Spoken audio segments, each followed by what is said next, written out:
Hello students, welcome to my channel maths वाला। आप लोगों को पता है तो मैथ्स चल रही थी क्लास 12th की, तो उसके साथ मैं चला रहा था। चैप्टर 6 चल रहा था और उम्मीद करते हैं आप लोगों की अच्छी प्रिपरेशन चल रही होगी और मस्त प्रिपरेशन कर रहे होंगे। आप लोगों का बोर्ड जो आ रहा, सीबीएसई बोर्ड या यूपी बोर्ड आ रहा, तो सबसे पहले यूपी बोर्ड के एग्ज़ाम होंगे, उसके कुछ ही समय बाद सीबीएसई बोर्ड के 15 से 20 दिन के बाद सीबीएसई बोर्ड के एग्ज़ाम स्टार्ट हो जाएंगे। तो आप लोग अब लग जाइए, काफ़ी ज़्यादा दिन नहीं बचे हैं, जो कि आप लोगों से उम्मीद है कि काफ़ी अच्छा परफॉर्मेंस आप लोगों को मैथ में इस बार रहेगा। तो आप लोग लग जाइए। और मैं वो क्या कह रहा हूँ, लॉग्रेंज मीन वैल्यू थ्योरम चल रही थी, रॉलेज थ्योरम के ऊपर सारे क्वेश्चंस करा चुका हूँ और ये लास्ट क्वेश्चन है लॉग्रेंज मीन वैल्यू थ्योरम के। इसके बाद ये चैप्टर मैं क्लोज करता हूँ, कर दूंगा। और अगला चैप्टर सबसे बेस्ट, जो कि 22 number, maximum marks 22 marks, 22 marks UP board में पूछा जाता है। और सीबीएसई बोर्ड का मुझे कुछ आइडिया नहीं कितने मार्क्स का पूछा जाता है, बट यूपी बोर्ड में 22 मार्क्स सबसे ज़्यादा पूछा जाता है इंटीग्रेशन से। वो चैप्टर आप लोगों को 22 मार्क्स दिलाएगा, मतलब कि आप 30% नंबर, फिर मैक्सिमम 30% या कह दें 20% नंबर आप वहाँ से गेन कर सकते हैं, अगर अच्छे से आपको इंटीग्रेशन आता है तो चलिए लास्ट क्वेश्चन के साथ मैं ये चैप्टर खत्म करूंगा। तो टाइम वेस्ट नहीं करते हुए आप लोगों को क्वेश्चन के ऊपर लेके चलता हूँ। क्वेश्चंस क्या कह रहा है, चलिए। Question number 2, Lagrange mean value theorem, chapter 6, verify the hypothesis, मतलब verify the hypothesis and conclusion of Lagrange's mean value theorem for the function. मतलब कोई फंक्शन दिया है, उसको वेरीफाई करना है, उसकी हाइपोथेसिस को क्या कह रहा है। हाइपोथेसिस मतलब उसका कहने का मतलब क्या है, और उसका कंक्लूजन हमको दिखाना है कि ये लाग्रेंज मीन वैल्यू थ्योरम का फंक्शन है या नहीं। अगर फंक्शन है तो उसका जो कांस्टेंट एक माना जाता है सी, उसकी वैल्यू क्या होती है, ये हमको फाइंड करना है। चलिए, दिया हुआ है function F of X equal to 1/4x - 1, जो कि 1 is greater than equal to X and greater than X is greater than equal to 4। चलिए, जो फंक्शन दिया है उसको सबसे पहले मैं ये आप लोगों को बताया था, 3 कंडीशन फॉलो होनी चाहिए तभी लाग्रेंजे थ्योरम या फिर रोलेज थ्योरम वेरीफाई होगी। सबसे पहले क्या होना चाहिए, कॉन्टिन्यूअस होना चाहिए, उसके पास क्या होना चाहिए, डिफरेंशिएबल होना चाहिए, और F of A equal to F of B होना चाहिए। 3 कंडीशन जब अप्लाई होंगे उस पर किसी भी फंक्शन के ऊपर, तो रोलेज थ्योरम के अंतर्गत भी वेरीफाई करेगा, मतलब सेटिस्फाई करेगा, और लॉग्रेंजेस थ्योरम को भी। तो सबसे पहले, अगर आप लोग नए हैं तो अगला वीडियो देख ले जाके, लॉग्रेंज मीन वैल्यू थ्योरम के ऊपर बेसिक्स बताया था और उसके कुछ क्वेश्चंस कराया था। तो बगैर टाइम वेस्ट किए हुए इस क्वेश्चन को भी स्टार्ट करता हूँ। तो हम सबसे पहले स्टार्ट करेंगे सोल्यूशन। तो clearly for each X belongs to 1, 4, ये वैल्यू दी है 1, 4 क्लोज इंटरवल के लिए। For F of x has a definite, कह सकते हैं एक डिफिनिट एंड यूनिक वैल्यू होगी, कोई definite and unique value. So F of x is continuous. जब कोई डिफिनिट और यूनिक वैल्यू होगी तो एफ ऑफ एक्स कॉन्टिन्यूअस होगी, जो कोई क्लोज इंटरवल 1, 4 पे होगा।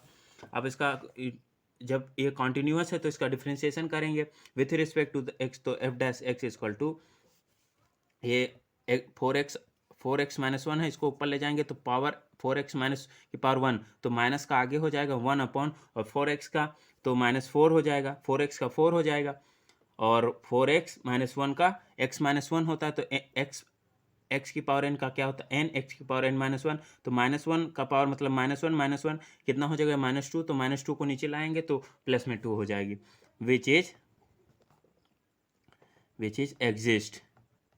Exist for all x belongs to open interval के लिए 1, 4 एग्जिस्ट करेगी ओपन इंटरवल के लिए। सो ये अब जब ओपन इंटरवल के लिए एग्जिस्ट करी तो डिफरेंशिएबल भी होगा, आप लोगों को बताए थे जब ओपन इंटरवल के लिए एग्जिस्ट करेगी तो F of x is differentiable. अब यहाँ पे 2 कंडीशन हमारी सेटिस्फाई हो रही हैं, अभी एक हमको सेटिस्फाई कराना है, तब हम कह सकते हैं कि ये वेरीफाई होगी लॉग्रेंजेस थ्योरम को, वेरीफाई होगी लॉग्रेंजेस थ्योरम को। तो थस बोथ द कंडीशंस, मतलब बोथ मतलब दोनों conditions of Lagrange's theorem, Lagrange's mean value theorem are satisfy. दो हो नहीं तो मतलब हम समझ सकते हैं कि सेटिस्फाई होगी।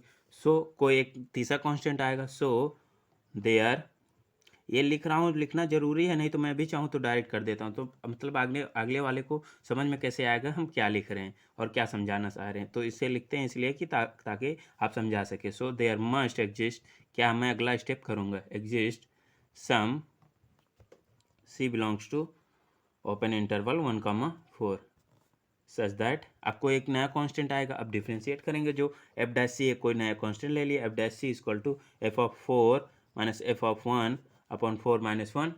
तो इसका 1/3 आ जाएगा, और 1/15 माइनस 1/13।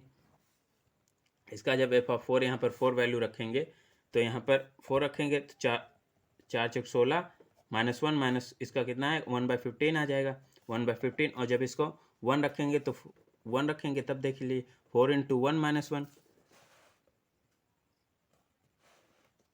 ये देखिए जब 4 रखें तो 4 × 1 - 1 कितना आएगा 15 आया, 16 और 1 - 1 15 आ गया। 4 × 1 कितना आ जाएगा 1/3 आ जाएगा। तो वही मैं वैल्यू एफ ऑफ 4 के लिए और एफ ऑफ 1 के लिए 1/3 15 आ गया। तो इसको सॉल्व करेंगे कितना आएगा, इसका आएगा -4/45 आएगा। अब ये एफ ऑफ डैश सी आ गया, कितना एफ डैश सी आया है -4/45 आया है। तो अब कोई कांस्टेंट सी मैंने बोला था कि लिया जाएगा, तो -4/4c -1 जो फंक्शन था उसके फंक्शन के इक्वल टू हो गया। अब -4/45 इक्वल टू 4c - 1 का होल स्क्वायर इक्वल टू 45। ये भी लिख सकता हूँ मैं। तो 4c इक्वल टू √45। 45 को क्या लिख सकते हैं 9×5 = 45। तो √9 की वैल्यू कितनी होती है 3 होती है। तो 4c equal to 3√5 plus minus इसको बोलेंगे 3√5 प्लस माइनस। तो c इक्वल टू एक बार ऐड करेंगे एक बार सब्ट्रैक्ट करेंगे, तो अपॉन 4 ये उधर ले गए प्लस हो गया, तो 4 मल्टीप्लाई में डिवाइड में आ गया, ये आ गया। तो c की वैल्यू कितनी आ रही 4 + - 3√5/4। तो इसको सॉल्व करेंगे तो अप्रॉक्स वैल्यू इसकी आएगी 1.92। कितनी आएगी 1.92, जो बिलोंग्स टू करेगी 1, 4 के बीच में। देखिए वैल्यू आ रही 1.92 वैल्यू आ रही 1, 4 के बीच। 1 से ज़्यादा है 4 के बीच में, जो ये कंडीशंस कह रही थी उसी के बीच में सेटिस्फाई कर रही। जो एक्स वैल्यू एक आया सी को हम मान लेते हैं कि यहाँ पर एक्स, तो सेटिस्फाई कर रहा है। चलिए थैंक यू।